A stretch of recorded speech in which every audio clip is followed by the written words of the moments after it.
नमस्कार दोस्तों, स्वागत है आप सभी का। मैं हूं आपका दोस्त तनिष्क खत्री और आप लोग जुड़ चुके हैं शारदा कोचिंग क्लासेस पर। दोस्तों आज की इस वीडियो में हम लोग बात करने वाले हैं दिल्ली डिस्ट्रिक्ट कोर्ट में जिस तरह से वैकेंसी यहाँ पे शॉर्ट एंड स्टेनो और जेजे यानी कि जूनियर जुडिशियल असिस्टेंट की जो भर्तियां निकली हैं, उनके बारे में इसमें जो आज की हमारी क्लासेस में हम लोग चर्चा करने वाले हैं। तो सबसे पहले हम लोग बात कर लेते हैं कि जो वैकेंसीज के फॉर्म कब से स्टार्ट होंगे, तो 18 जनवरी। देखिए 18 जनवरी से आपके फॉर्म यहाँ पे फिल होना स्टार्ट हो जाएँगे। लास्ट डेट क्या रहेगी, तो भाई साहब लास्ट डेट इसकी रहेगी 8 फरवरी। तो आराम से काफ़ी समय आपके पास, आप यहाँ पे फॉर्म अपना भर सकते हैं। तो बात कर लेते हैं किन-किन पदों पे भर्तियाँ निकली हैं, तो 4 तरह के यहाँ पे आपको पद इसमें दिए हुए हैं। देखिए सीनियर पर्सनल असिस्टेंट की भर्ती जो निकली हुई है हमारे डिस्ट्रिक्ट एंड सेशन कोर्ट में निकली हुई है। पर्सनल असिस्टेंट की भर्ती 2 तरह से निकली हुई है, यानी कि एक तो डिस्ट्रिक्ट और सेशन कोर्ट में है। दूसरी यदि हम लोग बात करें, तो वो हमारी फैमिली कोर्ट में भी निकली हुई है। टोटल पदों की यदि उसके बाद हम लोग बात करें जूनियर जुडिशियल असिस्टेंट की, तो डिस्ट्रिक्ट कोर्ट और डिस्ट्रिक्ट कोर्ट में फैमिली कोर्ट दोनों तरह से यहाँ पे भर्ती हमारी निकली हुई है। टोटल जो पद हमारे हैं वो है कितने, 990। उनको यदि हम लोग बात करें तो अपना कैटेगरी वाइज उनको हम लोग यहाँ पे इजीली बांट सकते हैं। यदि हम लोग बात करें जनरल कैटेगरी के, 296 पद हमारे यहाँ पे बटे हुए हैं। 300 जो पद हैं वो हमारे ओबीसी को मिले हुए हैं।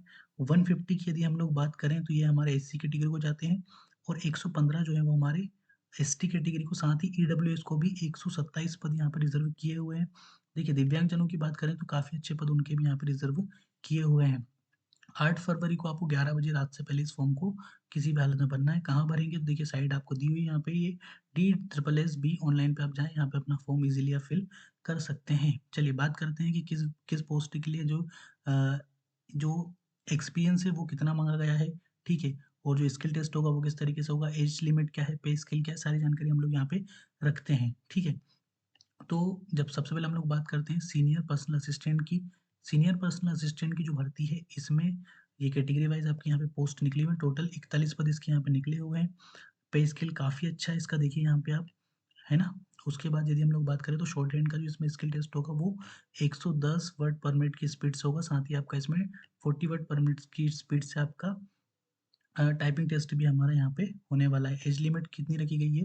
तो 18 से 27 आपकी यहाँ पे एज लिमिट रखी गई है। हालाँकि कैटेगरी वाइज़ जो छूट है आपको इसमें मिलेगी डेफ़िनेटली। पर्सनल असिस्टेंट की बात करते हैं, तो पर्सनल असिस्टेंट के काफ़ी सारे पद हैं यहाँ पे, 367 पद हमें यहाँ पे दिए हुए हैं। पे स्केल इसका भी बढ़िया है, और नॉर्मल तरह की वही बातें हैं कि उतनी ही सारी चीज़ें इसमें भी लगेंगी।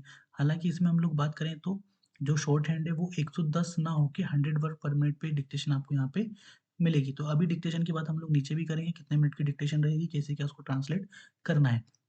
जेजेई की यदि हम लोग बात करें तो जेजेई के काफ़ी सारे पद निकले, 546 पद टोटल जेजेई के निकले हैं। इसमें सिर्फ़ बढ़िया आपको 40 वर्ड पर मिनट की स्पीड से टाइपिंग करनी होती है। पे स्केल यदि हम लोग बात करें तो ग्रुप सी की भर्ती है, काफ़ी अच्छा पे स्केल इसका भी यहाँ पे आपको देखने को मिलेगा बेरोज़गारी के इस दौर में।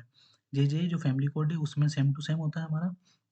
इस पे यदि हम लोग नीचे आके बात करें, तो आप देखेंगे कि जो फ़ीस है, देखिए यहाँ पे आपकी जो एप्लीकेशन फ़ीस है और मोड ऑफ पेमेंट है वो ₹100 आपके यहाँ पे रखी हुई है, ठीक है? पेपर कितने टियर्स में होगा, किस तरीके से पेपर होगा, सारी जानकारी आपको यहाँ पे मिलेगी। तो देखिए 4 टियर में आपके पेपर यहाँ पे होने वाले हैं। पहले टियर में क्या होगा, तो आपका एमसीक्यू होगा, दूसरे टियर में इंग्लिश लैंग्वेज का एक टेस्ट होगा, उसके बाद आपका फिर स्किल टेस्ट यानी कि आपकी टाइपिंग और शॉर्ट हैंड का जो टेस्ट है वो थर्ड थर्ड तीसरे टियर में होगा। चौथे टियर में आपका यहाँ पे फिर इंटरव्यू होने वाला है। तो सबसे पहले सीनियर पर्सनल असिस्टेंट में क्या होगा, तो 90 नंबर का एक पेपर होगा टियर 1 में।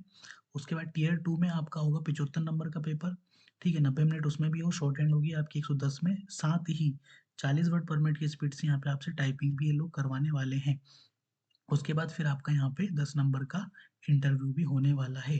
तो टियर 1 में क्या-क्या चीज़ें पूछी जाएँगी, उस पे हम लोग यहाँ पे देख सकते हैं। देखिए एमसीक्यू बेस्ड जो है 90 नंबर का, उसमें इतनी सारी चीज़ें आपके यहाँ पे पूछी जाएँगी इंग्लिश से और जनरल नॉलेज से और जनरल इंटेलिजेंस से यहाँ पे आपके क्वेश्चन बनने वाले हैं। टियर 2 में क्या होगा, तो भाई साहब टियर 2 में आपको बढ़िया सा यहाँ पे स्किल टेस्ट होगा, 550 शब्द आएँगे, 5 मिनट की डिक्टेशन होगी 110 की स्पीड से, 40 मिनट आपको यहाँ पे ट्रांसलेशन करने के लिए उसको मिलेंगे।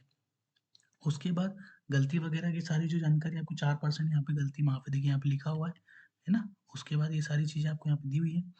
जेजे की बात, पर्सनल असिस्टेंट की यदि हम लोग बात करें तो चा इसके भी 4 टियर हैं। पहला टियर जो उसमें 90 नंबर का आपका यहाँ पे पेपर होने वाला है, बढ़िया-सा शानदार-सा। टियर 2 में आपके यहाँ पे 500 वर्ड की डिक्टेशन आएगी जो कि 100 वर्ड पर मिनट की स्पीड से चलेगी। 5 मिनट की डिक्टेशन होगी, 4% गलतियाँ इसमें भी माफ़ है। जे सबसे सिंपल है, 40 की स्पीड से आपको यहाँ पे टाइपिंग करनी है, पर पहला जो पेपर 120 नंबर का है, दूसरे पेपर में आपकी इंग्लिश लैंग्वेज का होगा, 120 नंबर का 100 मार्क्स का होगा।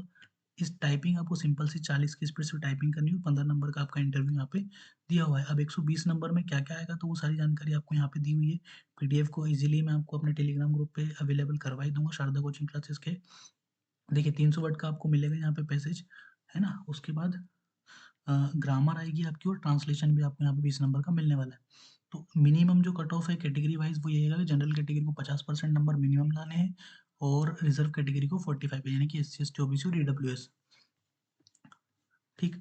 उसके बाद यदि हम लोग बात करें तो इसमें जो कैटेगरी वाइज़ छूट की मैंने बात की थी, वो छूट आपको यहाँ पे आखिरी में मिलेगी। एससी-एसटी को 5%, ओबीसी को 3% और उसके बाद यदि आप पीडब्ल्यूबीडी और ईडब्ल्यूएस हैं तो 10, 12, 15 इस साल की अच्छी खासी आपको छूट यहाँ पे मिलने वाली है। तो ये भर्ती थी जो कि दिल्ली डिस्ट्रिक्ट कोर्ट में और फैमिली कोर्ट्स में निकली है। बढ़िया भर्ती है बेरोज़गारी के इस दौर में, तो मेरी यही उम्मीद और आकांक्षा है आपसे कि इस फॉर्म को आप फिल करें और तैयारी में जुट जाएँ, क्योंकि मध्य प्रदेश हाई कोर्ट भी बहुत जल्द बहुत शानदार भर्तियाँ मध्य प्रदेश हाईकोर्ट जबलपुर भी लेके आने वाला है। उसके बहुत सारे उड़ते हुए जो संदेश है वो हमें प्राप्त हो रहे हैं कि मध्य प्रदेश हाईकोर्ट बहुत जल्दी अच्छी-सी भर्ती यहाँ पे निकालने वाला है। भले ही दिल्ली हाईकोर्ट में आपका हो या ना हो, या दिल्ली डिस्ट्रिक्ट कोर्ट में हो ना हो, उससे फ़र्क नहीं पड़ता। किंतु इससे होगा ये कि आपकी जो तैयारी है, जो आप कर रहे हैं, उसको एक नई दिशा मिलेगी।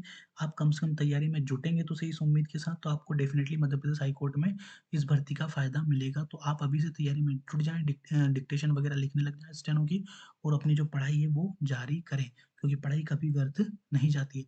इसी के साथ जो आज की हमारी क्लासेस थी, जिसमें हमने की आपको नौकरी संबंधित जानकारी दी, तो कैसी लगी इसको शेयर कीजिए ज़रूरतमंद व्यक्तियों तक और अपना ध्यान रखिए, सुरक्षित रहिए। जय हिंद, वंदे मातरम।